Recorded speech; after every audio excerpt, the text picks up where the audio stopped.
Good afternoon, everyone. I should say good evening at this point in time. How are you? Luckily, we don't have any severe weather threatening us today, right? Or is a good thing? Or all of you disaster freaks?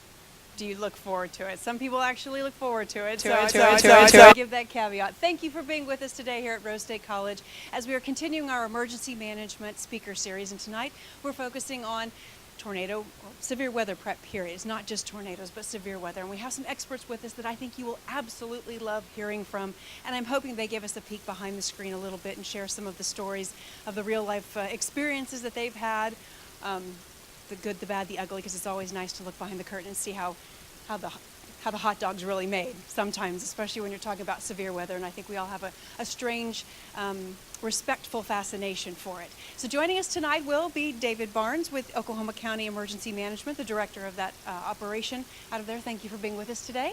And Chuck Kearns, who is the state training director for the Department of Oklahoma Emergency Management.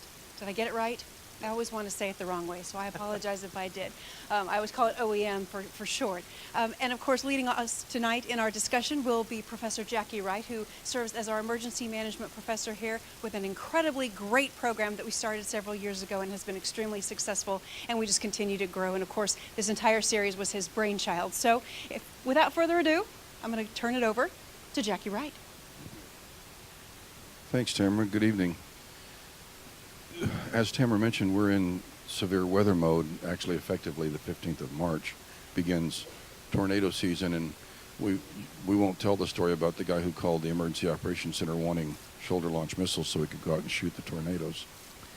Because I guess he'd watched, what was that, Hellfighters? Mm-hmm. I guess watched that too many times and thought that maybe you could blow up a tornado. So it is tornado season. That gives it a different connotation. But as it is tornado season, I wanted to get perspectives for you this evening on the approach to that process, a leaning forward, if you would, from both the county level perspective with David Barnes and from the state level perspective with Chuck Kearns. So, David, if you'd lead us off, county level perspective, leaning forward for tornado season for severe weather. Well, it's kind of a transition for us because, as you already likely know, there's two significant severe weather seasons every year. The spring season, the fall season. Most people focus on the spring season because it's typically more significant, although we've had some pretty catastrophic events in the fall season as well. But when we're looking at seasonal factors, the tornado aspect of that is obviously a big deal, although tornadoes have occurred in every month in Oklahoma. So it's not necessarily a spring season. But we try to gear up in advance of any kind of season that's coming. After tornado season or after the spring severe weather season, we'll be looking to the summer, which will be a great deal of wildfire season, because after the period of greening goes away, we're going to see the fuel that has grown because of the spring rains. We're going to see it dry out, so we're going to have significant fuel loading. Then, of course, we'll be looking to the fall season. So we kind of transition and try to keep those seasons out ahead of us so that we're, as Jackie mentioned, we're leaning forward into those. Trying to keep public awareness and public expectations in check and keeping that information in front of the public is obviously a challenge for us too, except that there's a lot of things that we work into in Oklahoma. For example, some people, most people, or a lot of people don't know that Oklahoma is actually third in the nation in presidentially declared disasters.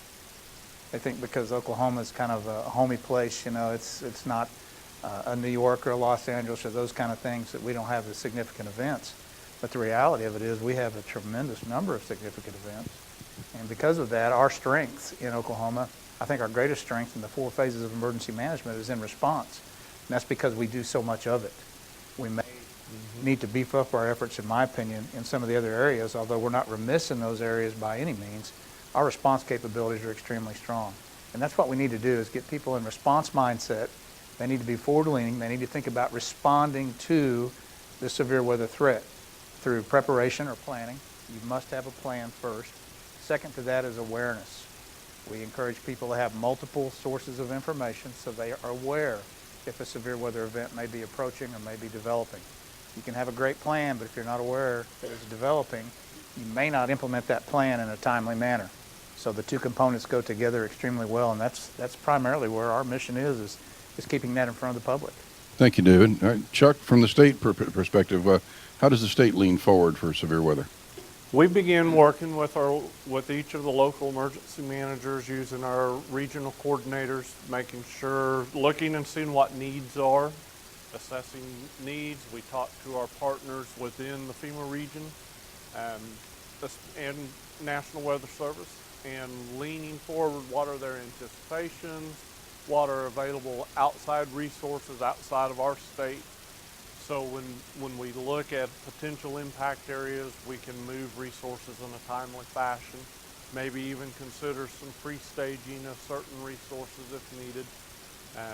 So there's lots of behind-the-scenes support piece. The state office as a whole, that's part of our mission, is that we will support the locals, each local emergency manager in their jurisdiction in preparing for, responding to, recovering from, and mitigating hazards of any kind. So we try and stay close to that mission as much as possible and be there to support identifying needs and then helping them find the resource for those needs, either before or during, as quickly as we can. Well, thanks, Chuck. You led us right into my next question, which is, when you go to a leaning forward mode, does the operational period change, and who's in the EOC? For us at the state level, we look at things that are happening. The difference, one of the big differences within what we do in the state office versus a local jurisdiction, and being a volunteer to a local jurisdiction, I have to switch hats on occasion. But what happens is we're having to look at all 77 counties. We're responsible for all 77 regardless. So we start doing some anticipating. So we have a 24-hour watch desk, and we have a watch officer that's taking those calls into the EOC. So when we start seeing weather looks like, hey, this is not going to be a normal blue sky day, we may go to a level 3, which means we're going to extend our hours. And that could be we stay there till 7 or 8 o'clock at night, or we stay till midnight. It just depends on the threat levels for the day. And so we'll bring in an additional watch desk officer, or we may bring in 2. And then so we'll add an ops person, an operations chief, to sit there and help them process requests, take phone calls. And that operations person will start leaning out to all of our liaison state partners who have a liaison spot inside the state EOC. If we go to a level 2 activation, which typically means we're going to stay open, at least the EOC will have personnel in it up through the midnight hour, our liaisons then are asked to be in the EOC. So instead of us, the operations chief or an extra duty officer, calling them on the phone, we're making face-to-face decisions in an expedited manner. In a large-scale impact event, we may go to a level 1, which means we're 24-hour operations. There's people in that EOC 24 hours a day, including the governor or the governor's staff. When we activate our EOC, even to a level 3, our director or deputy director are giving timely updates back to the governor's office on what information we're seeing, hearing, things of that nature. So we're not only supporting each of the local jurisdictions, but we're coordinating with the governor's office to get additional support for those local jurisdictions as well. Thanks, Chuck. Appreciate that. It was very comprehensive. So, David, Chuck happened to mention county level coordination with the state. So you're coordinating up to the state level, but you're also coordinating down through your local communities. And who's in your EOC in these leaning forward moments? Well, ours is actually a reflection of what Chuck described for the state, except it's a scaled down model because we're looking at smaller jurisdictional areas. My area of responsibility being Oklahoma County. We would start also, we talk about levels of activation in an EOC, and people say we go to level 3 and start monitoring. The reality is we're monitoring 24/7, 365 anyway. We already know that. But we step that effort up. We make notifications, we start checking critical systems, and we start letting people know and checking availability. He's talking about resources. It's basically just tagging with those people. I'm touching base, in my case, with the county commissioners and then with key jurisdictional personnel around the county. We've got 14 or so jurisdictions in Oklahoma County, but there's several who have much greater resources than others would. For example, fire rescue, there's some all volunteer departments, whereas there's obviously some full-pay departments.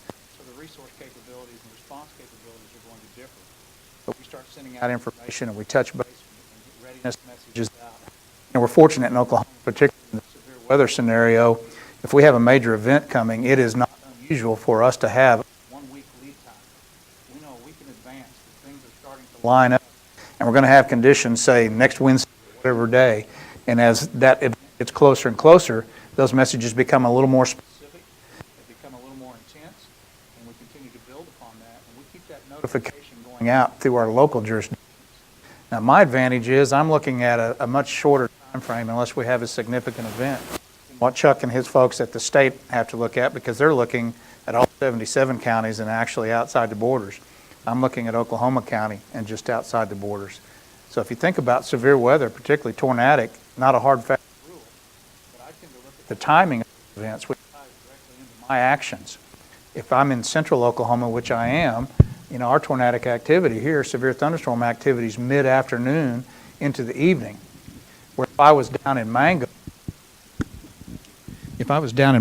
or in southwest Oklahoma, I may be looking at noonish to 5, 6 o'clock in the afternoon. If I lived in Miami or up the other side of Tulsa somewhere, I might very easily be looking at 8 o'clock, 9 o'clock at night until 2 or 3 in the morning. So my planning is a little bit more time specific. Again, working with our partners at the National Weather Service and all the other great resources we have down in Norman, whereas Chuck and his folks, their operational period is still 12 hours, which is what our basic operational period is. But his is going to expand much more rapidly, particularly if there's a significant event, because he's having to look from far west to far east. So it's the same thing as what Chuck is talking about, except at the county level. My notifications are made to elected officials at the county level and then key resource players throughout the county and the jurisdictions, whereas Chuck has got those liaisons in place, and it's kind of a trickle-down effect. They are then contacting their primary resources. It's the same system, and if I were a jurisdictional emergency manager, which I was for 8.5 years prior to going to Oklahoma County, it would be the same thing, except again at a different scale. I would be bringing in my jurisdiction. I was at the city of Edmonds, so I would bring in city manager, those type staff, the fire chief, the police chief, those kinds of people, the public works director. Same format, just a little different scale, and it works all the way across the board for continuity. You mentioned a couple of things that I want to segue into, and one of them was notification of different agencies. In the leaning forward process, and especially when you have like a week out, like you mentioned, you're going to ask those agencies to go to a high level of operation just like you do. Mm-hmm. How often do you wind up in particular situations, as in not only tornadoes, but throughout the year and all the different weather events that come up for us? How often do you wind up prepositioning resources? And if so, who owns them? Chuck, I'll let you go first. All right. For us at the state office, we have minimal tangible resources. Again, our goal is how do we support the local jurisdictions? What resources we do have, we do not keep in or near the state EOC or in our warehouse. They are spread out across all 5 quadrants of the state. And we have some regional setup, primarily, especially with our generators and some light towers. So those are maintained at some local jurisdictions. And part of that responsibility is those local jurisdictions help us make sure they're in working order and that they have personnel, volunteers, or we also coordinate with Department of Transportation, because most counties have an ODOT office in that county or within that regional area. So we will make sure that they have somebody, if a local jurisdiction does not, that can move that resource to a needed area within the designated regions. So we look at and work with, again, working with our locals. If a piece of equipment that belongs to the state that we have out in the field's not working, what do we need to do to get it up and running in a timely fashion? Do we have the adequate means to move those resources? Even working with our partners, Food Bank becomes a big partner in post-impact. So how do we make sure that we are able to move resources from the food bank to the local jurisdictions to shelters, if we're going to set up points of distribution, can we move those pieces in a timely fashion so the locals are able to keep their response and recovery pieces moving? For me, my mindset is if I'm activated in response, recovery's working side by side with response. They should be activated simultaneously. So it's my job from the state side to make sure both are moving together. So if I need water, food, meals ready to eat, let's get those moving where they need to be. David, same question for you. Well, ours again is in a little different scope because primarily we're looking at a different geographical aspect. Again, the state is looking at large regional areas, whereas I'm looking at one individual county. We do not pre-deploy resources per se, but we will definitely step up readiness efforts so that the resources are already staged around in the county at their home location, if you will, are in a constant state of readiness. So it's kind of a different perspective. We would not pre-locate because they're already located and scattered around within the county. But that startup, that warm sense of, like lighting up an EOC, you've got cold EOCs, you've got hot EOCs, meaning the lights are on, the computers are running, or they're not. Well, it's the same kind of concept when you're looking at resources. The operational capabilities of those are checked on a routine basis, and then if something significant is approaching and we send out a heads up, obviously they're going to continue that check and double check that. It's like communications checks every morning that's routine in public safety. Maybe a winter event, we're checking stocks for brine and salt and road treatment issues, some of those kind of things to make sure the resources are in place. But geographically, pre-staging does not necessarily take place at a county level. And then, of course, you have your mutual aid agreements with the surrounding counties around you, so that you also probably stand up or at least bring into the notification loop. Okay, so moving along a little bit, one of the other questions I had that we kind of skirt around a lot because there's been some misunderstanding about who can order an evacuation in the state and who can't and that sort of a thing. So if you would talk a little bit about when evacuations become necessary, who orders them, in what fashion are they ordered, are they recommended, and is there actually a law that you know of that allows it to be mandatory? Chuck? I'm going to let David start with okay. that one because that's a local, for us that starts at a local level, and so then we filter how to support that request. So I'll actually let David start this one. I think a critical point to understand is that mandatory evacuation is covered in state statutes in Oklahoma. Several years ago, after Katrina, immediately after Katrina, obviously mass evacuation became a significant hot button nationwide. And in response to that, many state legislatures, including Oklahoma, jumped at the opportunity to look into evacuation planning. And when they did that, Title 63 in Oklahoma state statutes made it mandatory that you have a mass evacuation plan for your jurisdiction. Now, in our reasoning, in our line of thinking, our planning begins with a risk assessment or a threat assessment. So we backed up and reverse engineered that, and we asked ourselves, well, what kind of event would have to occur in Oklahoma County to cause us to evacuate the entire county? And we're looking now at roughly 1.3 million people in the metropolitan statistical area. So why would we have to do 1.3 million person evacuation? And to be perfectly honest with you, if I asked you that question, I guarantee there's people in this room who would say, nuclear attack. That always comes up. Well, that's going to be after the fact.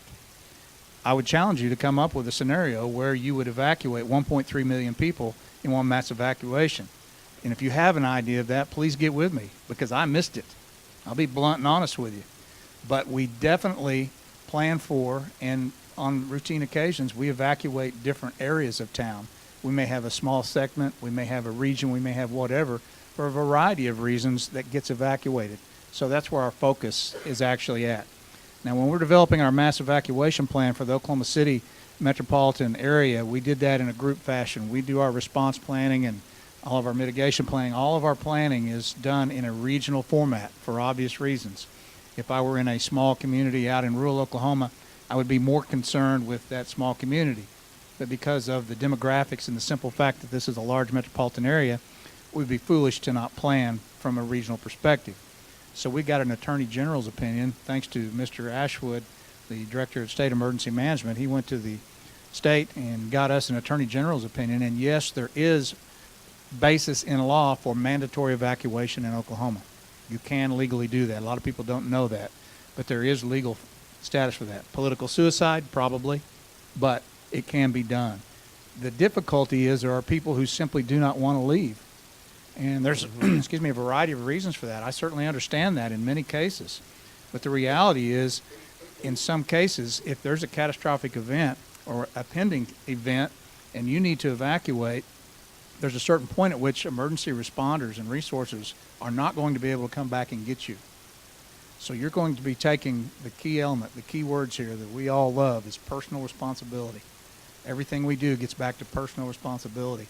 If I determine that I'm not going to evacuate, even though there's somebody at my door who is in a official capacity, a law enforcement officer, fire rescue, or whatever the case may be, they're telling me of an urgent situation and I need to evacuate, and I make the determination to not evacuate, I'm on my own. Because emergency resources, they're limited. I should not have the incorrect perception or expectation that, well, I changed my mind and things are ugly and I don't care if you're dealing with the situation, I want you to come get me. That is not realistic, and that is not going to happen. So we encourage people to think through. There's a running scenario, and it's not necessarily politically correct, but take a magic marker and write your Social Security name and number on your chest or on your forehead, so when we come to drag you out, we know who we're dealing with. Now, that's nothing pretty about that, but there's nothing pretty about public safety decisions sometimes, particularly in catastrophic events.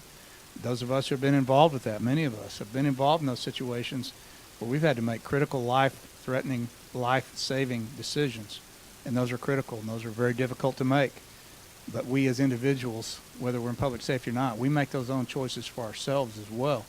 And if we choose to not heed that warning, we're taking responsibility ourselves. So there is a mass evacuation plan. There is legal mandatory evacuation that can be enacted should it be necessary to protect people from themselves or from a given hazard. But more often than not, people are going to heed that warning and they're going to go out. It's usually a regional or a localized event that would cause that. Thank you, David. So Oklahoma County decides to evacuate eastern Oklahoma County, say half the county. That's the better half anyway. That's where I live. But How did we know we were going there? so the evacuation order goes out. State gets contacted, probably by David, saying we're evacuating eastern Oklahoma County and we need fill in the blank. That would be that request, whatever he says, you know, say maybe he needs extra law enforcement personnel, maybe some swiftwater rescue. Let's say we'll use a flood.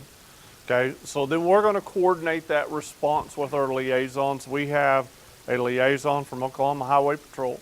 We have a liaison from Homeland Security who helps with our task force, Swiftwater task. So our office, those two offices are going to work together to coordinate with David. What kinds of resource, what's their mission, where are they needed, when are they needed, and we'll try to start deploying that. Again, because of an evacuation, that is something our director or deputy director will immediately be coordinating with the governor's office. So if we need to move that request up to that office, Highway Patrol will help take that lead at that point. That way, that gives that extra support to Oklahoma County. And I've seen it in the news, and we've all heard the people that it said, not only in the news media, but by individuals, well, just send in the National Guard. Talk a little bit about how the National Guard is involved in state evacuation, state disasters in general, and actually who can and can't order them to service.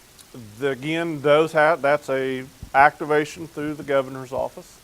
Then we, again, would coordinate with that local. What is the mission? They are a mission-tasked agency.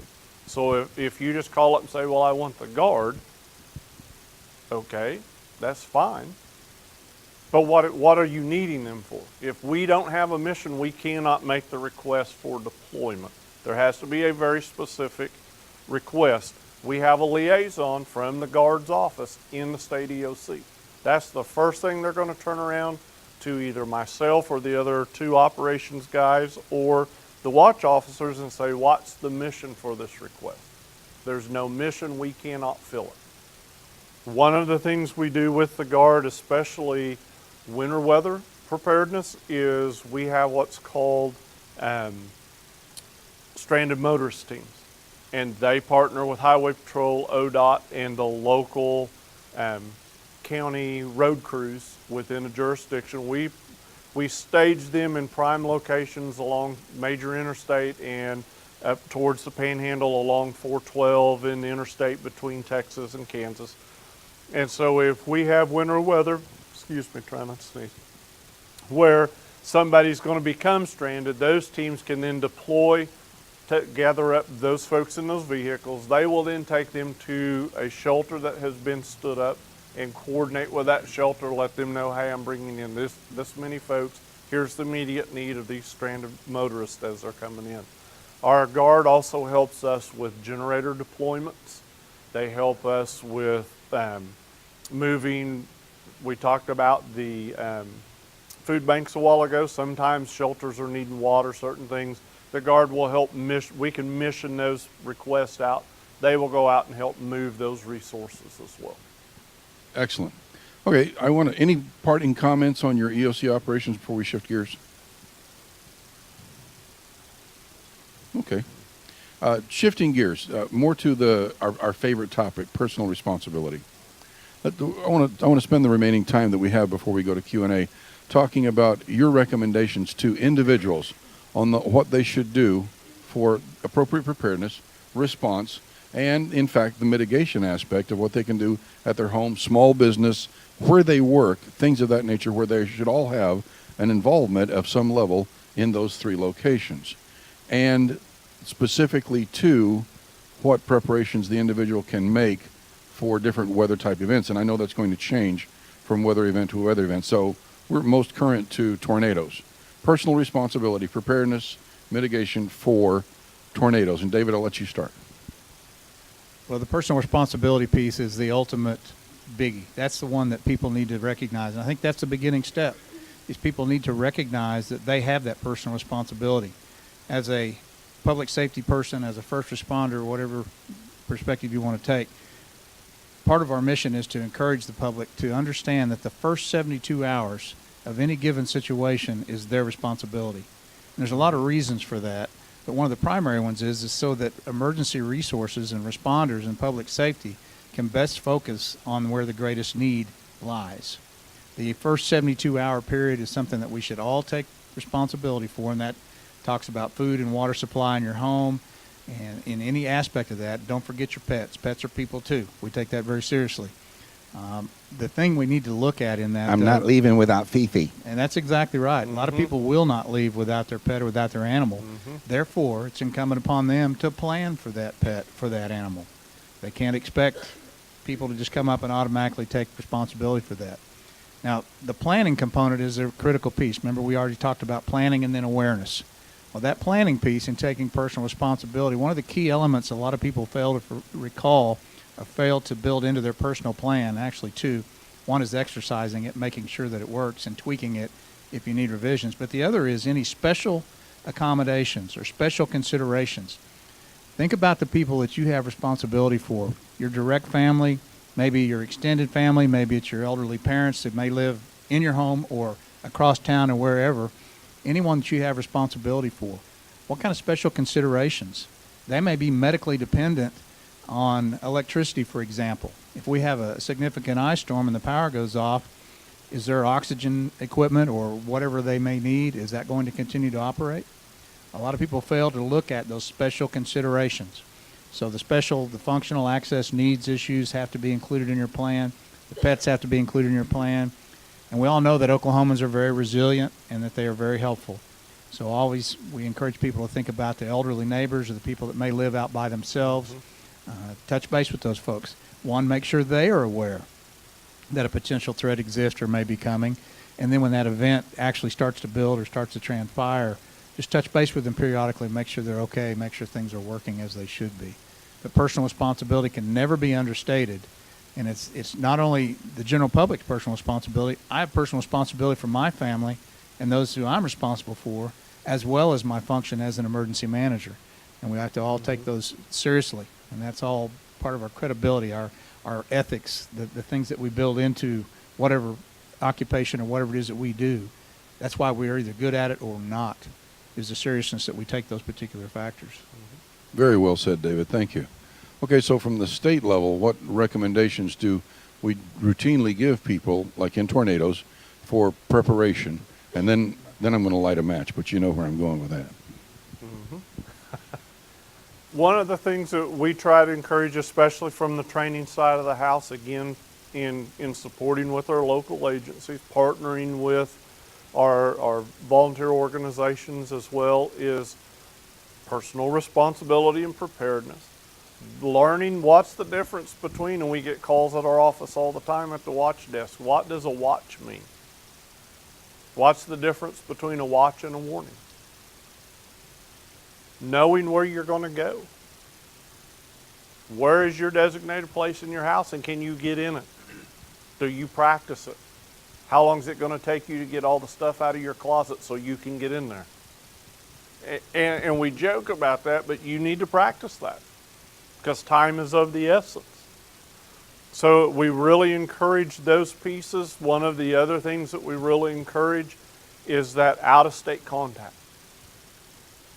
Who is your out-of-state contact? I have two for myself personally. I send a text message. It's a code word. They understand what that code word means. They make all the necessary phone calls back locally as they can to let anybody know I'm okay, or hey, what one of my code words is I'm at the hospital, or I'm taking medical treatment, whatever. But they understand that. Practice those. Practice that communication. Okay? Know that in having that plan, knowing what your resources are in your home. How am I going to recover from this? What's it going to take for me to recover from this?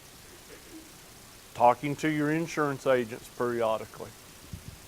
Okay? Walking through your home, doing a home inventory. What's in your home right now?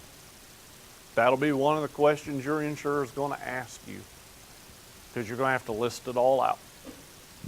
Okay, so what's in my home right now? What are the things that I need right now that are in my home? What are the extras? And then what's it going to take for me to have those needs to get back, to be able to get back to normal for me? And those are the things we try and assist, helping the local jurisdictions, grabbing materials, going out and doing presentations, and helping with drills, and just being out in the public. When I have the opportunity to go out, I encourage folks, get to know who your local emergency manager is. What plans do they have? What are things that they have? And then how can you support them in day-to-day as well as post-disaster? Having that coordination piece. Chuck, you touched on one of my favorite things. In almost every presentation that I do, I'll turn to the audience and say, how many of you know more than one way to work? Or one way from wherever you live to wherever you go? To the mall, or to worship, or to whatever the case may be. Because we're creatures of habit. And if that one route is blocked, do you know how to still get there from another way? And I'm continually amazed at the number of people who don't raise their hand because they only know one way. So with that in mind and the concept of evacuation, let's talk just a little bit about public sheltering. And I'll let either one of you start, whichever one opens their mouth first. Public shelters. My thought is time is of the essence, and most of the time we do not have time to get somewhere. So for me, my public shelter is my designated space in my house. That's it. And there are other pros and cons to it. There's legal aspects to it. We hear over and over and over. I have a good fire chief buddy of mine who is still facing a hot seat from 3 years ago. His community had a public shelter. The door got closed and folks didn't get in, and that set an arbitration outside of court for going on 1.5 years now.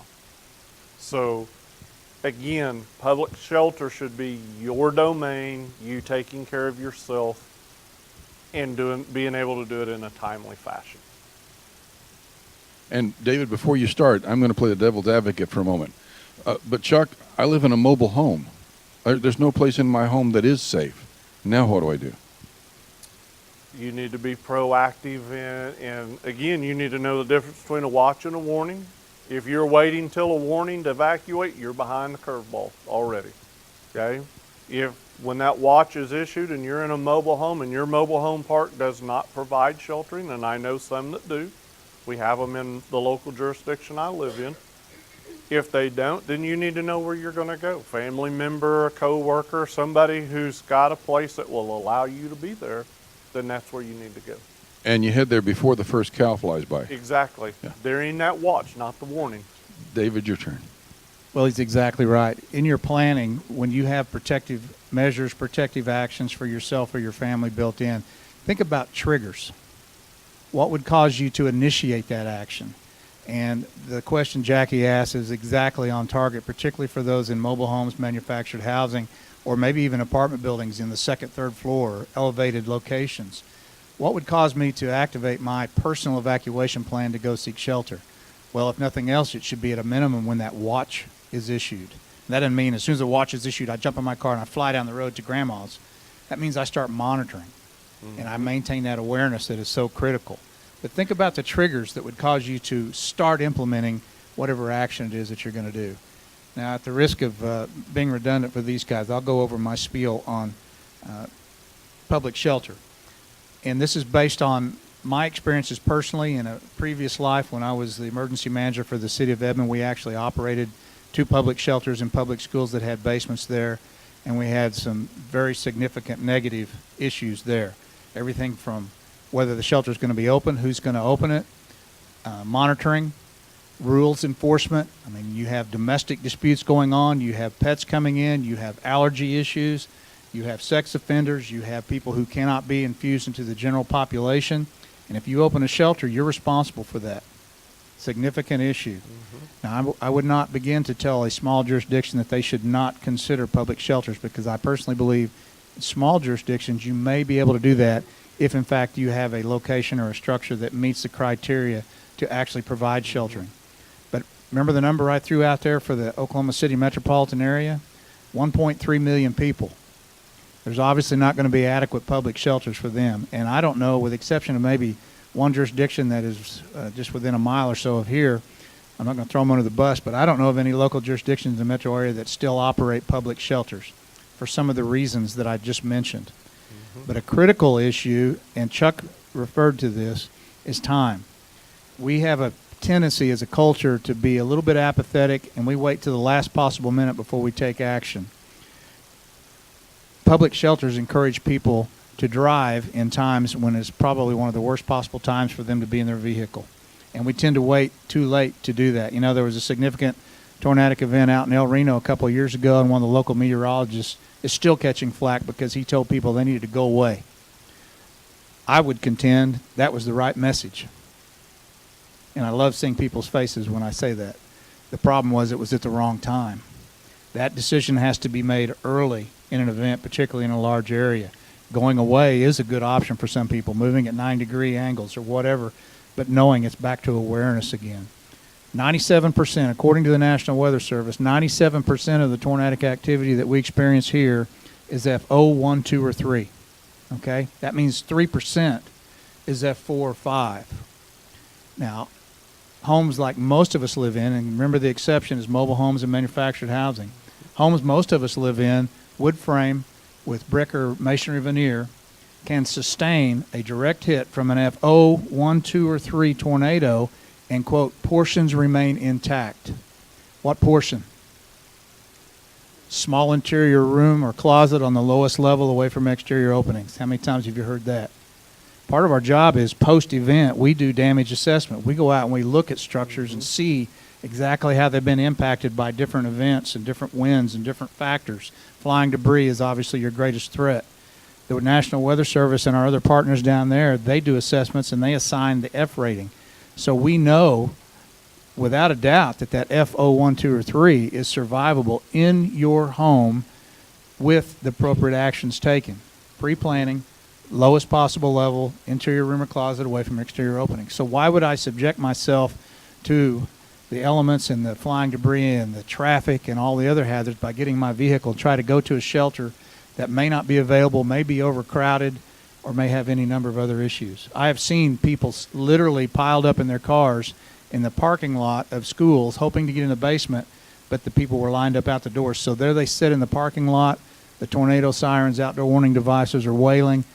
They're sitting in their cars in the parking lot. I've seen that on multiple occasions. So it's not a good plan. Think about that 97% factor. If you're in manufactured housing or in mobile home, make the move early. It's very simple. It is not complicated at all. And thanks for taking us there, David, because one of the most revealing statistics that came out of the May 99 tornado that a lot of people aren't really aware of is where the highest number of fatalities took place. And that was in vehicles. People trying to outrun the storm, getting home, or more importantly, being unaware that the storm was coming. They were on their way home. It hit at rush hour traffic. Okay, so next portion of the discussion has to do with the season we're approaching, but a different aspect of it. And I'll illustrate this by the one time that I got a call from a county sheriff in Kingfisher County who told me that he had been out near, I believe it's called the Little John. I always get the name mixed up, but it's one of the two creeks that converge on the city of Kingfisher. And he had heard screaming. So he immediately went into rescue mode and went toward the Little John to see a kid coming down the middle of a creek, this flooded creek, moving rather rapidly on a tube. And this kid was having a hi-ho time. And he's getting ready to order this young man out of the water when he hears more screaming and looks up around the corner, and here comes the kid's dad. Most people aren't aware that flooding is the #1 killer in Oklahoma every year. So what do you tell people about flooding other than everybody knows turn around, don't drown? Okay. Flooding is, again, like we stated, is water has more control than we give it credit for. And so being aware, again, situational awareness. Couple 2 years ago, working with one of the local emergency managers, we were talking to an individual. He said, I saw the road sign, but I thought I could get around the sign and get to where because I only needed to go to a driveway just down here, just 50 yards from the sign. And he ended up 500 yards away from his house in the middle of the creek because the water moved him and his vehicle. Water has a lot of power. Don't underestimate the power. Those road signs are out there for a reason. Again, resources are limited. So when you drive around, can you survive that if the road base is not there? Just because the road looks good doesn't mean the road base is good underneath that, because that water gets heavy. And so it's going to wash the road base away. It's going to make things that appear to be safe, not safe. So why am I willing to risk that? And can I survive it if I risk it? Again, some personal accountability, personal responsibility. Know your alternate routes. If I can't get there, where am I going to go stay? Do I have alternate plans for flooding event? Know if your areas flood. We all know, in the jurisdiction I'm in, I serve as a volunteer firefighter. I can tell you on each end of the county what roads are going to flood and how deep they're probably going to get based on history. So you need to be aware of that as a resident, as a homeowner in that area. You need to be aware of that. And what are my alternate ways back in? Where's my alternate location of, if I can't get in, where am I going to stay? Do I have preparedness things in my vehicle to be able to stay someplace else? Because I have to weigh the fact that it's not worth the risk of trying to drive through the water to get into my home. Okay? It's a life safety issue. And so you have to look at those things. You have to educate yourself. Okay? You have to educate yourself on the history of the areas. You have to educate yourself on the movement of water. Okay? The local jurisdictions, our National Weather Service partners, local meteorologists, they go out in the schools, they teach, they do this all the time. But why are we as individuals not taking that responsibility ourselves? To learn that, to know it, to be prepared for. If you know that you have a history of flooding in your area, and I have some family that does this, their area floods, they know about what time of the year, so they start moving stuff up, start preparing, and they get in their flood mode. They have an alternate location to where they can go, but they've learned over the years to do this. So, I mean, and yes, it sounds like a broken record for us to sit up here and say this, but why are they going to jeopardize my firefighters and rescue personnel to get into water that might or might not be safe for them to come get you and your family and your dogs and everybody else out when it wasn't necessary? Okay? David? David, go ahead and add your portion on that. And if you care to, a little bit about the National Floodplain Insurance Program. I think something that Chuck alluded to there that I like to share with people and like to encourage them in too. When you're doing your planning, and tornadic or severe thunderstorm is a key element in this, we need to also consider in our plans not just at home. Typically we'll write a plan for our home, or our children will have a plan for their school. Well, I already mentioned some of the timing issues, and that's, again, a root issue in your planning. Let's say it's a Thursday evening and you've just gotten off work, and we already established that our severe thunderstorms and tornadic activity here in central part of the state, we're looking at 3 or 4 o'clock up until 9 or 10, typically, not a hard, fast rule. Think about what will I be doing during that time period. For schools, we got kids on buses. That's an issue. For me as an individual, I may be going shopping, or my wife may want me to go shopping, or we may be at a theater, we may be at a restaurant, we may be at a friend's house, we may be at a relative's house. Well, those plans that I was so diligent to make at my home may not have any applicability whatsoever. So we need to think about other activities and things that we may be doing or may participating in. Church is full of people. One of the big challenges is after school activities, particularly sports activities. It's nearly impossible to postpone or to cancel sporting activities, for example, because the schedules get backed up. You know, you get all these parents coming and all that. I would much rather cancel an after-school activity than have a gymnasium full of 300 people and something ugly occurs. So we have to make those hard decisions sometimes, and it's not easy to do. Another planning component, and the flooding is a perfect example of it. If you happen to be traveling and you're in an area that you're not familiar with, traveling after dark, particularly during periods of high rainfall, not only are you going to have limited visibility, but you may not know those areas that Chuck was alluding to that flood because you're not in an area that you're familiar with. So we obviously have to pay close attention to those kinds of things. As far as the National Flood Insurance Program, that's a critical program, and it's all geared towards, again, personal responsibility and making the choice to not build in an area that you could sustain a potential loss. We look at some things called repetitive loss, for example. It doesn't make a bit of sense to rebuild something that we're going to lose again in 2 years, only to rebuild it again so we can lose it again in 2 years, so we can rebuild it again and lose it again in 2 years. So that repetitive loss issue comes into play.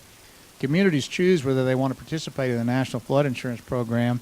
There are floodplain managers, and basically what it gets into is not building in flood-prone areas or taking steps to mitigate. And we haven't talked a lot about mitigation, but that's a huge piece of emergency management. How can we mitigate those flood risks? Well, through retention, through detention, through public education, lots of other factors and aspects, including the flood insurance program, so that people have insurance against flooding. A lot of people say, well, it never floods here. I don't need flood insurance. Well, it covers more than just if the creek rises. There's other methods and other things that occur when you have a flood. It's not just riverine flooding.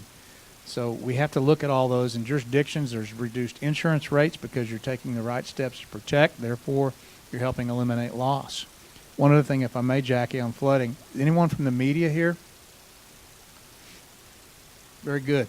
You know, I always find it interesting when you see the Weather Channel and even some local channels, when they're out doing a story on flooding, they have this inherent urge to go stand in the water.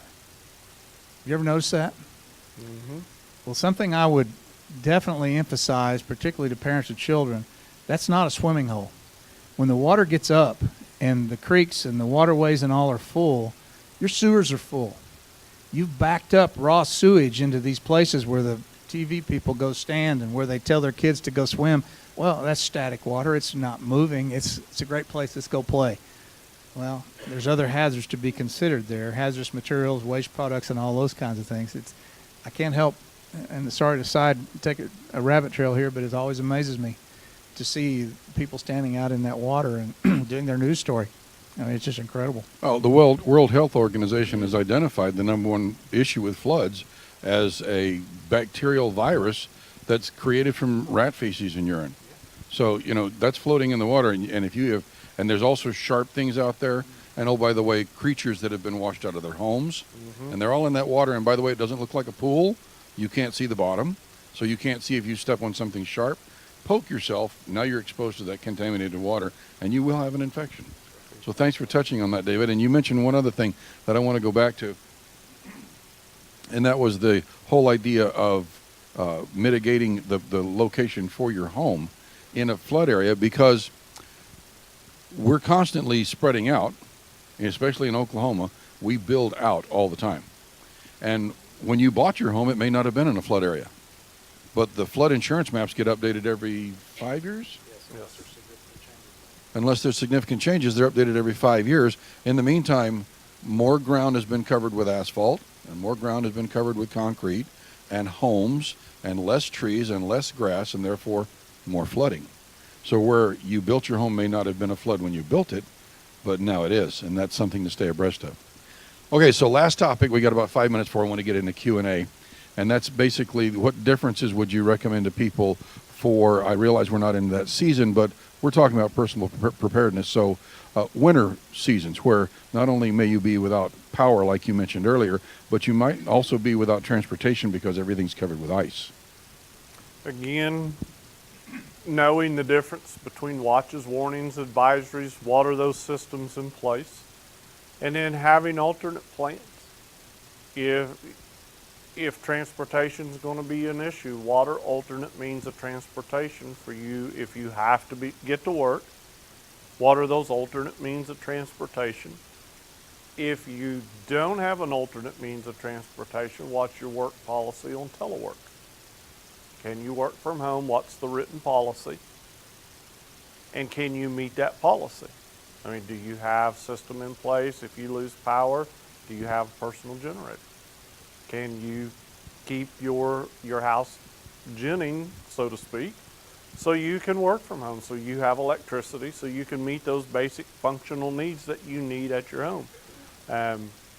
Again, being aware of roadways, hazards, and then working with your supervisors to know, hey, you know what, I cannot get there because it's not safe to travel, or I do not need to be out traveling. Or if I travel and I'm going to end up at work, what are the provisions as I stay here, because it's not safe for me to leave work and come back home? And then how do I provide for my family because I can't get back to them? What are the safeguards in place for the family? Excellent, Chuck. So thanks for all those points. David, different perspective? Well, not necessarily different, but I'm in certain concert and agreement with Chuck, and it gets back to planning again, is knowing what that particular need may be, and that awareness factor. While severe thunderstorms, and by the way, severe thunderstorms, not tornadoes, cost more lives and more damage than tornadoes do. So just because it's a severe thunderstorm with no tornado, we cannot discard that. In fact, that should be taken very seriously. We've kind of acclimated ourselves to only tornadoes. But in what you're asking about, again, it's that planning piece and being aware. Again, you're going to have warning about a significant cold weather event, meaning ice, snow, those type of factors. So planning ahead for that, knowing your plans, particularly the biggest issue to me is travel. If people have to travel, particularly out of town, they're in unfamiliar areas, they need to keep, at least a half a tank of fuel and those kind of things, and spare water and food in the car, and they need to keep spare clothing and all those kind of common sense things. But that planning piece, letting people know what your estimated time of arrival is. If you're not there, they should know your route. All of those common sense planning factors. It's not a a complex issue at all to put those things in place before you go. I think some of the unseen, literally, dangers, particularly with cold weather, is carbon monoxide issues, not only in your home, but generators certainly cause that to be a more significant issue. Fuel storage, a lot of people will store those in their garage, or they'll fire up their personal generator in their garage and have carbon monoxide issues. Those all have to be considered. Electricity, and particularly reverse feeding, is a critical thing. Some people think they can fire up a generator, plug an extension cord into that generator, and plug it into an outlet in their house, and they've now energized their entire house. Well, may have gotten some power to a certain couple of places, but it doesn't work that way. Plus, if an electric lineman or somebody from your electric utility comes to work outside your home because a line is down, you've just put them in significant danger of electrocution because you're backfeeding that system. So if you're going to have a personal generator, people need to understand the hazards associated with that, how to properly use it, talk about loading and circuits and all those kinds of things that go along with electricity. But again, it gets back to planning, and it gets back to awareness, so that you can hopefully, if you can avoid all of the situations we've discussed. We've talked about a lot of negative situations. Avoiding those is the first priority. If you can take steps, some things are difficult to avoid, but if there's any possibility that you can avoid those by taking personal responsibility, not putting yourself in a precarious situation, and certainly not making choices that increase your vulnerability, you've done some of the best things that you can possibly do for yourself and those for whom you have responsibility. Avoidance is the story. Now, during the '07 ice storm, when power went out across the state for weeks in places, we had a fireplace in the home, lots of food. The first couple of days, it was camping out. That was fun.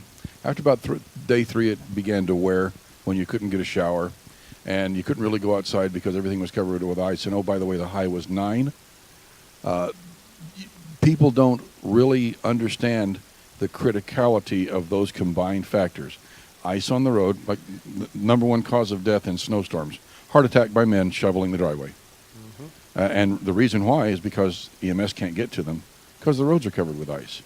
So people have to consider all that. And a shameless plug for the program, everything you've heard tonight so far is covered in greater detail in the Associate of Science in Emergency Management degree program that I'm the professor for. So with that said, parting comments, gentlemen, from either one of you, and then we're going to go to Q&A. I think we've hammered it. Personal Exactly. responsibility. Have a plan. It's not rocket science. Okay, do we have a stick mic for people who might have questions? All right, very good. Don't be shy. We have a half an hour, so we're welcome to ask any question you may come to mind. Here's 3 over here.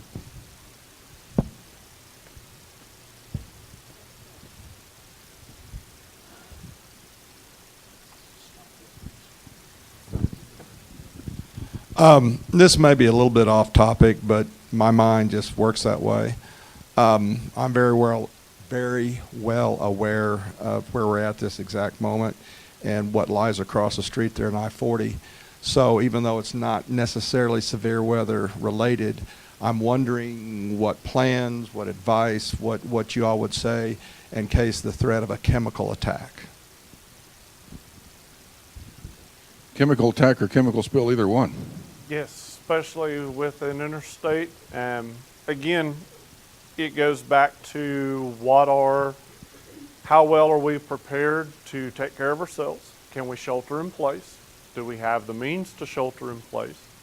Or is evacuation the necessary? And again, it's going to be coordinating with those local officials. What is the supposed leak or spill, whatever's wrecked out on the interstate? And then we have to make that decision, and sometimes it's a quick decision on, you know what, it's easier or not easier. It's safer to shelter in place than to expose people, or because of traffic, trying to move folks out of, and we have lanes of traffic blocked. We can't get folks moved in a timely fashion. Let's shelter in place. But are folks prepared to shelter in place? Place of business. What do we have here that will sustain us through that process until we're told we can leave the facility? Critical question, and extremely important answer too, and it gets back to awareness. for one, us in this facility, if there were to be a hazardous materials release on interstate, then we can hear the cars and trucks going by right now. The fact that whether we're aware of that occurrence or not is going to be a key issue. Then weather plays into that, and it's all part of that planning process. I wish I could give you a hard, fast answer, but hazardous materials is one of those dynamic situations that there are so many variables, it's difficult to plan. I mean, you can have broad generalities, and the first one is exactly what Chuck said: evacuate or shelter in place. That's the first question you have to ask yourself in any scenario. Am I better off staying put, or do I need to go somewhere else? In this case, if the hazardous material prevailing winds in Oklahoma this time of year are out of the south, there's a fairly good probability that this facility could in fact be impacted by that. Establishing contact with expertise from the first responders outside of here and determining exactly what that material is. Do we need to stay here, whatever their advisement is, because they're hopefully monitoring those weather conditions. They know the specifics of the material very rapidly because of their training and the expertise. But in the meantime, our best bet, shut this building down, close every door and window, turn off the HVAC, all of those kinds of things to stop air movement, and then try to gain information. You've hit on an extremely, extremely difficult situation, and it's because of the wide range of variables that go along with that. And then you compound that with having a university campus here. You have potential for a lot of folks. Let's say the Performing Arts Center right over here has got a big event, and there's, I don't know how many people that seats, but it's a bunch. I've been in there when it's full. That's a significant issue, and that, again, necessitates planning. And one other aspect of that, if I may, and we've talked a lot about personal responsibility, but in the case of an evacuation where it's because of a hazardous chemical spill or a fire or anything else where an evacuation is being ordered, please follow the directions of the officials. They really do know what they're doing, and they really do know the best way for you to get away from the danger. Next question, please. He kind of took it just a little bit. My original question was going back to the mandatory evacuations. What if a biological attack or tinker got hit or something like that? Like, would that be a cause for mandatory evacuation, at least for Midwest City? Yes, it definitely could be, again, because of the exposure. But you're, again, looking at the magnitude of that exposure. You know, we got how long is it going to take for dispersal, what the agent is, what if it's radioactive, obviously different types of radioactivity that have different properties. Shielding is one of the biggest issues. I mean, you may be better off staying here because of the shielding that's afforded by this, particularly this low grade.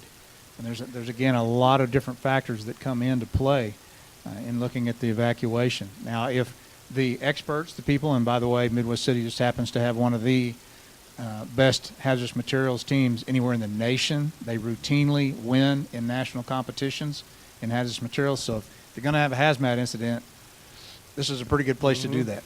But the expertise that they bring to the table is going to be the determining factor there, and in looking at all the variables and the dynamics of that particular situation. It may be a mandatory evacuation. It may be a shelter in place again. And I'm curious, how do you go about evacuating? Is it like sectional, or do you send like a mass like emergency text saying evacuate right now, or how would you go about that? Well, you want me to do that, Chuck? Actually, you hit on two key elements there. You know, majority of everything we've talked about tonight, we didn't use the word, but the issue is communications. It's all about getting information, accurate, timely information, and then responding to that. So first of all, getting that information out that you have that threat, that risk in evacuation. Just as we encourage people, you know, I keep harping on awareness.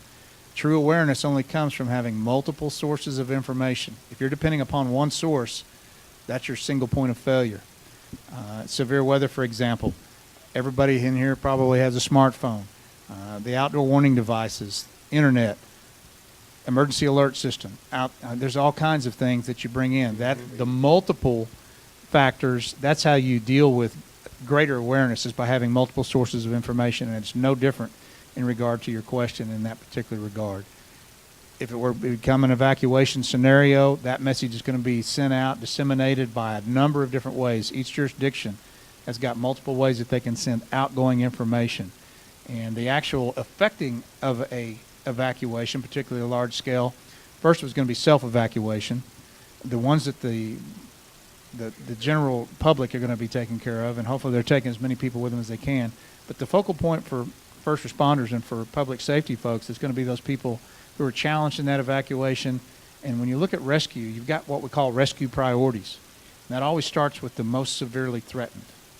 Now, there's a hot zone in a hazardous materials event where within that you don't enter. And keep in mind, I alluded earlier to the fact that there are some very significant, very difficult decisions that are made by first responders. First of all, you don't risk life except to save life. The reality of the situation is there may be some people, and you can talk to the fire chief here, he'll tell you, there may be some people that simply are not savable. And having been involved in those situations, I can tell you that's the most difficult decision you will ever make. But I have to sacrifice for the greater good, and I look at the most severely threatened, and I risk life only to save life, okay? So it may be the next ring, if you will, in a warm zone is what we call it. The hot zone may not be an area. Those people need to shelter in place. Hopefully they've been educated in that. I then look at the next ring, which is the warm zone. Those are the people we start making efforts to get them out. And, you know, upwind, downwind, uprange, downrange, all those factors come in place. So your weather factors are key. The specific material involved is a key element. The amount of release is a key element. All those things factor into exactly how those determinations are made, and there's going to be a lot of variables. Does that help? Mm-hmm. Okay. Chuck, would you elaborate?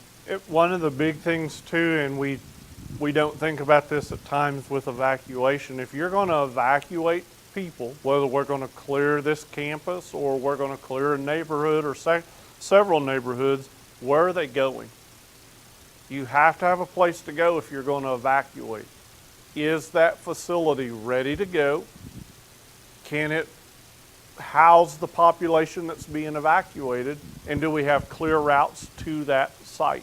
If not, what's my alternate site? Again, do I have clear routes there? Is it ready to flip a switch and start using? And those are those things that the local emergency managers, their counterparts, their planning teams walk through those drills. They practice that. They practice with their partners who manage those facilities to make sure things are ready. What's that? Yes, by all means. I love talking, if you couldn't tell. One element we haven't talked about, it's not weather necessarily, although it's very much influenced by weather, is wildland fire. We have significant wildland fire issues here. I ordered evacuation of the town of Luther a few years ago because we were about to take Luther. It was that simple. There are going to be cases in evacuations where you may not be able. I completely agree with Chuck. Having a destination is important.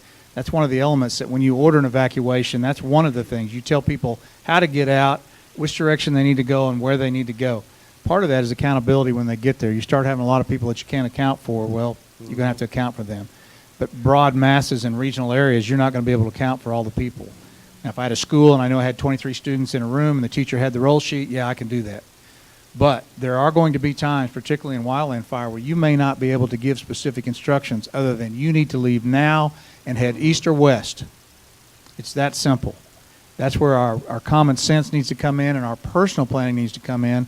If I need to get out fast, I need to get on a roadway that's going to support large numbers of vehicles, first of all. Now, that's a substantial challenge for a rural area. You may have a two-lane road with no shoulder, but you're also going to have less population density. So it's going to be kind of a trade-off situation. Here in the metropolitan area, you know, there's times, and you've seen it on the news, Katrina and different major events, Houston, where they turn all lanes of traffic outgoing. That's a substantial risk, but it has to be coordinated. That's where the planning for local public safety people comes in place. But keep in mind, there may be times when you don't have specific information. It's just simply, you know, as anybody in Monty Python, run away. It may be that simple. But you're going to try to give better information. But there are times when you may not have that type of information. And that takes us straight back to the concept of knowing more than one way to get out of Dodge. Exactly. Other questions? I can't believe with all these intelligent people in this room that nobody has a question. I guess that means we've done such a fabulous job here tonight that they have no more questions. Right up here. All right, Karen.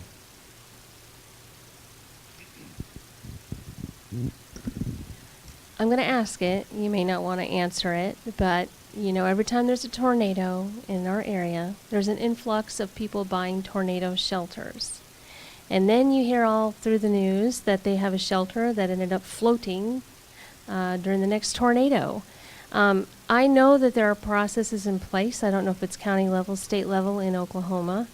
When you get a shelter put in and what you should go through and vet the company, and then it gets inspected by, I think, a city inspector.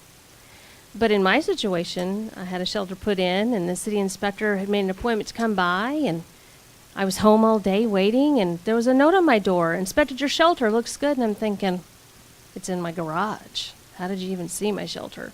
So I would like your take on the process in Oklahoma and the best way to prep, especially for tornadoes, specifically with shelters themselves. Yes, good question. Again, having those processes in place, and she touched on it in her comment, vetting the vendors, vetting your contractor that works for that vendor, making sure that you know who's coming, who's providing that service. Do they meet the qualifications that that shelter has? Our office, again, in partnership with the locals, can provide the FEMA guidance for storm shelters. And that gives you a walking guide as you're vetting those services. And we had this question, I had somebody ask me this last week when I was in southeast Oklahoma, because there was the argument between the in-ground and above-ground shelters.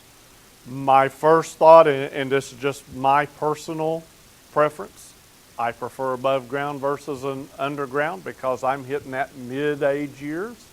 50's getting a lot closer than it used to be. My knees and hips don't work like they used to.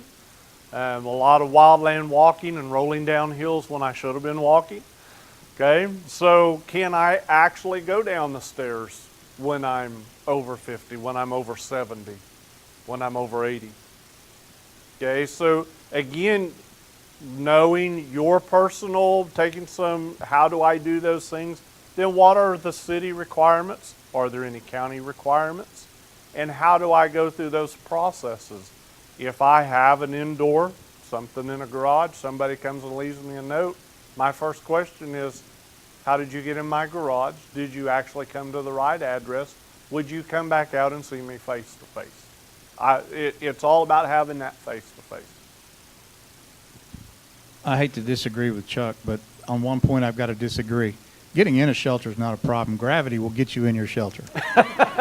Getting out of your shelter is going to be the issue. And I totally agree. Above grade, above ground, but it all gets back to the design. FEMA does not approve shelters, okay? They have standards for appropriate construction of shelters, and that's where you need to go. The first question you ask your vendor or your chosen provider is, do you meet FEMA specifications, FEMA guidelines? Again, we can provide that, or they're available online. You just Google it. It's readily available. Make sure you have a reputable contractor. One of the things I encourage people to do is get personal references. If you've got a reputable contractor, they will give you the names of other customers that you can call and ask them, hey, did so-and-so install your shelter? What do you think? How did it go? Did they do it the way you think it should? In regard to the floating shelter, lots of different issues, one of which is groundwater. That's why we don't have a lot of basements in Oklahoma, is because of groundwater, water table issues. And shelters could obviously be involved in that. But appropriate anchoring, appropriate construction, quality of your vendor, and make sure that they will stand by their product for whatever given, year, 3 year, whatever the case may be. It's all about, it's as good as the install and it's as good as the contractor. And there are ways you can do background on them and find out. Call a Better Business Bureau. That's something that used to be commonplace, but you don't hear much about them anymore. Right. But they still keep a lot of records, and people still use a Better Business Bureau. So reputable vendor is a key factor. And the lowest common denominator, if I might add to this, or as you put it, the weakest link, David, is quite often the door. The shelter is 4, 5, 6 inches thick of steel reinforced concrete. That's not going to give. But what is going to give is the plated wooden door on rolling, on gravity-fed rollers, not part of FEMA pamphlet 320 requirements. The quarter-inch plate metal door doesn't survive missile impact. So regardless of who's installing it, and regardless of what reputation they may have or references you get, make sure the door meets the standards, Yes, because the door is the weak point in the shelter. yes, very much so. And to a note to that as well, and we get this question all the time. Well, I found XYZ vendor and they say they are FEMA approved vendor. There is not a FEMA approved vendor for storm shelters. They do not go through and approve vendors, and they will not give you a list of approved vendors. Okay, so that's why we encourage you, vet those folks who are providing that service.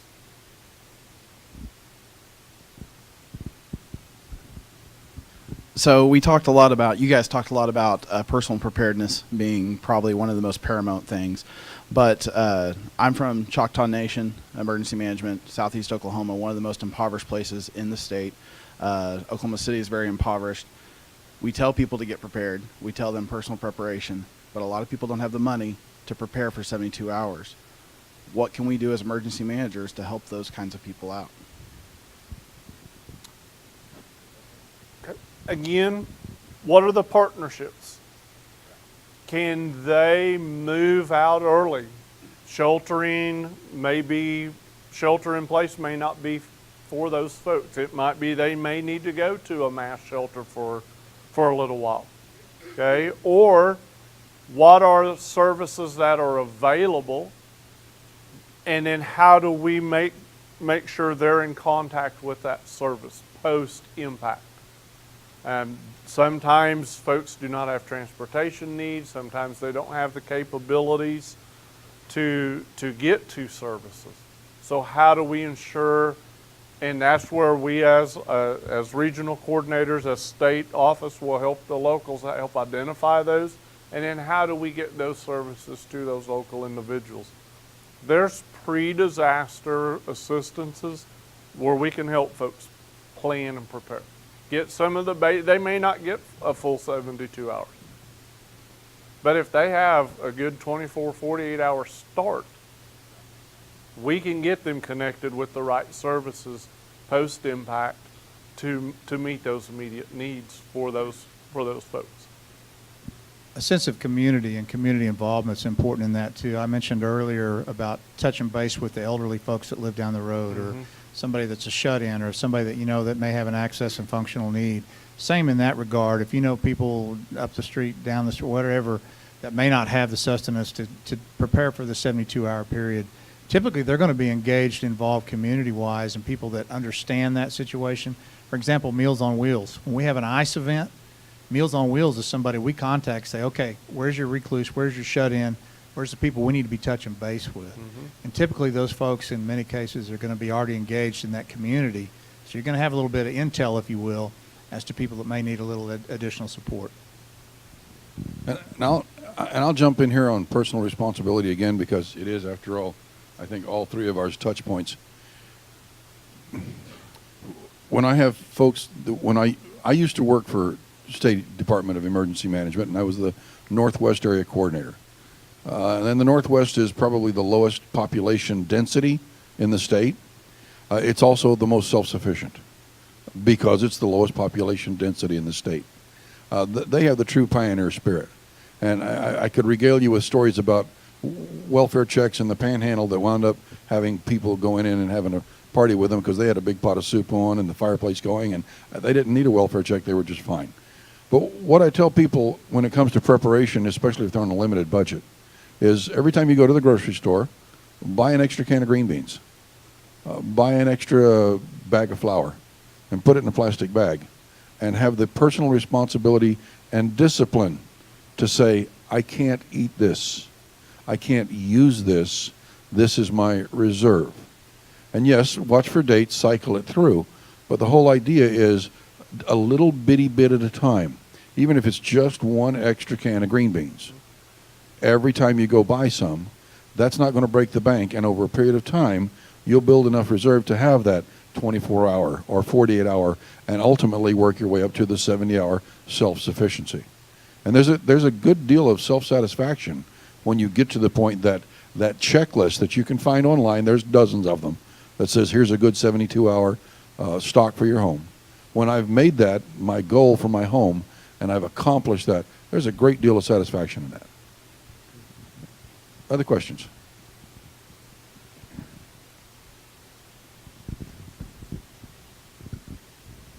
Hey, how y'all doing, gentlemen? I really enjoyed. Wow, this is my first American experience, so let me try to get this. I'm not from Oklahoma.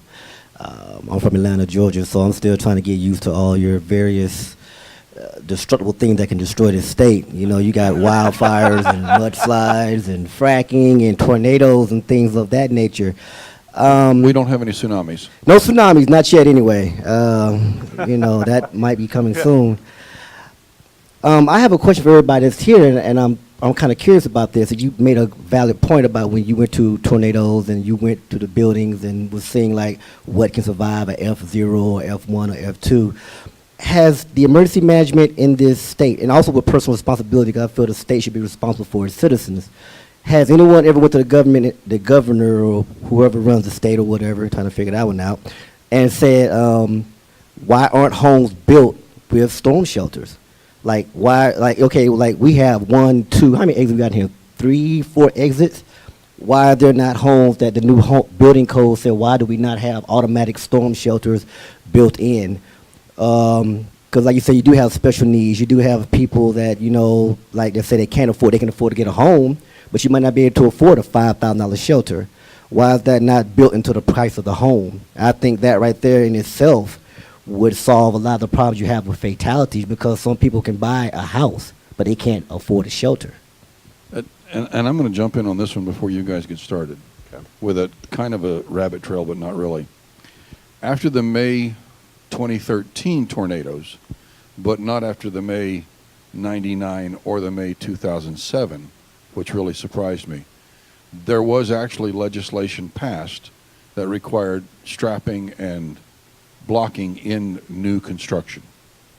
And it changed the base threshold of home ability to withstand the 0, 1, 2 up to a 3 and maybe even a 4, and increased the total cost of a new home by less than $3,000. So, but it took legislation to get that to happen. And so I'll let these gentlemen answer the rest of the question. And again, that goes back to how do we as the state office support the locals in their codes, legislation support to help them get the codes that they need or they're looking for.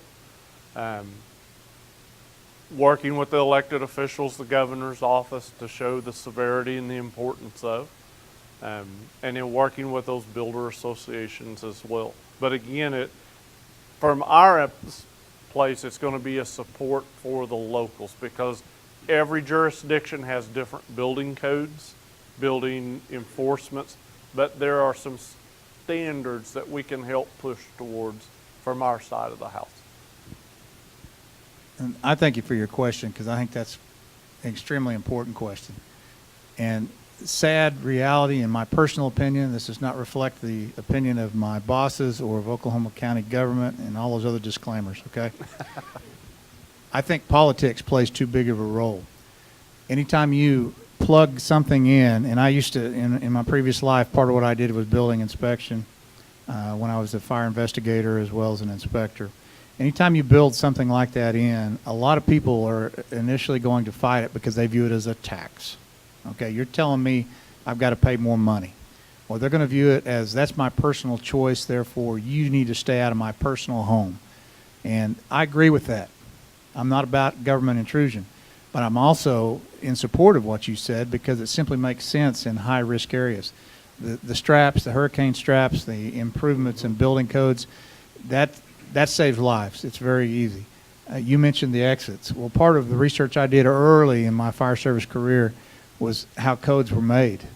There's any number of things. We just passed, anybody ever hear of the Triangle Shirtwaist Fire? You probably have. Over 150 people killed in a factory because there weren't adequate exits. That's how codes get changed.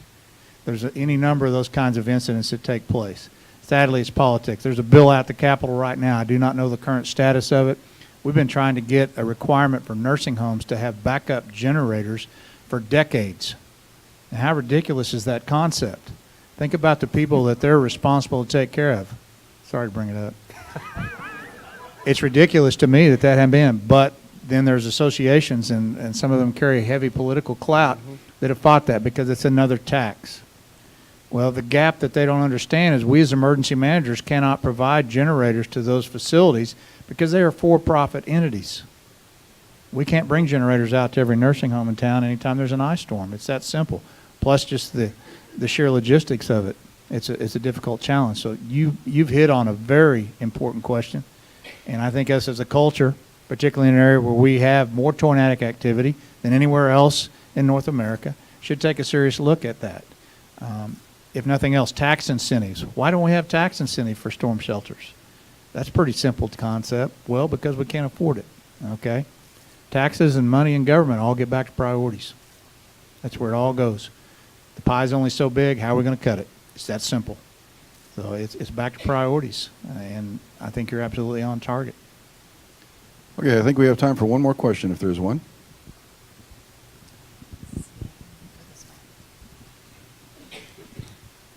And while the microphone's making its way around, I'll bump off of what David just said. And some of the issues we've had in the past with those nursing homes is that they made contracts with the local provider, a local equipment rental place, to have a generator brought to them in a disaster. Well, there's 27 nursing homes all making the same contract with the same provider who has 13 generators. So who gets it first? Well, guess what? Your contract's only as valid as the ability to deliver on it. And taking that to your own personal level, if you rely on anyone else for your personal responsibility, who else is relying on them too? Go ahead with your question. I think you touched on it a little bit when you said nursing homes, but like the same kind of thing with like hospitals. Like what if you can't get up and leave, like your surgery, ICU, things like that. What do they do? Like when there's a tornado warning issue, they can't, move hundreds of patients down to wherever. So are they, built stronger to withstand a tornado when that happens? Or like what do they do? I think two classic examples of that answer were both the hospital in Moore and the hospital in Joplin. And I'll let either one of you gentlemen address those if you'd like. Go right ahead. I know for Joplin, for example, the medical center up there was hit. That was a catastrophic event, huge tornadic event. And they actually had damage in the hospital. They had people on the OR table when that was going on. And typically those, if you think about operating rooms and some of those kind of places, they're kind of embedded into that hospital facility. Mm-hmm. Now, that's not necessarily by design for protection from severe weather, but by sheer nature of how a hospital operates and how there's admittance and, you work your way deep into the bowels of the hospital to get, seems like the more serious situation you're in, the deeper into the hospital you get. So naturally through that, there's going to be some protection built in, but they did have compromises in that particular area because of that. And of course, the influx of people who think a hospital is a storm shelter, that complicates. And then you start having all your victims coming in, it's further complicated. So it's a compounding issue, but you're exactly right. It's not per code per se. Part of what I get back to is looking at building codes, and particularly the life safety code, which is an additional code typically enforced by fire service personnel. For example, this building, the exits, the walls, the way they're built, there's 1 hour rated partitions to keep fire, compartmentalization. You look at stairwells in buildings, those are stronger areas.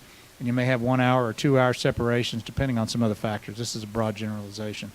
But by nature of life safety code, some of those places are more strongly reinforced than others. And you're going to see that by code, and particularly life safety code, in a hospital environment. Not in the vein directly at storm shelter, but inherent to the improved protection factors from fire, for example. You're going to have a stronger structure, different type of ceiling construction, and some of those kind of things. Now, that's a broad generalization. Somebody So can address. hospitals have a higher survivability is what you're saying. Absolutely. Chuck, how about you? David hit on most everything. Again, it goes back to not only their construction plans, but what are their training plans inside that facility? How do they manage patient care? How do they manage the visitors that are in that facility? And David hit it right on life safety. Most hospitals are going or looking at not only that risk manager doing that full safety assessment, but having an emergency management backdrop. How do I plan for, prepare? How do I mitigate? How do I engage my staff all the way across? And then how do we take care of those folks pre-incident, during the incident, and post-incident? You know, if we're going to shelter in place, how do we withstand that process sheltering in place when we're 8 and 10 floors up versus down in a waiting room? So again, it's the construction pieces, but it's also how do I not just write a plan? How do I effectively manage that plan in my preparedness, readiness, and response capabilities? Well, thank you very much for coming out this evening. We do appreciate your questions and your attention. Our next speaker series is 2 weeks from tonight, the 12th of April. Our guest speaker will be the Director of Oklahoma Department of Emergency Management himself, Albert Ashwood. He will be covering a review of lessons learned and other interesting tales from the Murrah Building disaster from 1995. So please plan to be here, bring your friends and neighbors and family, and y'all come and be careful driving home.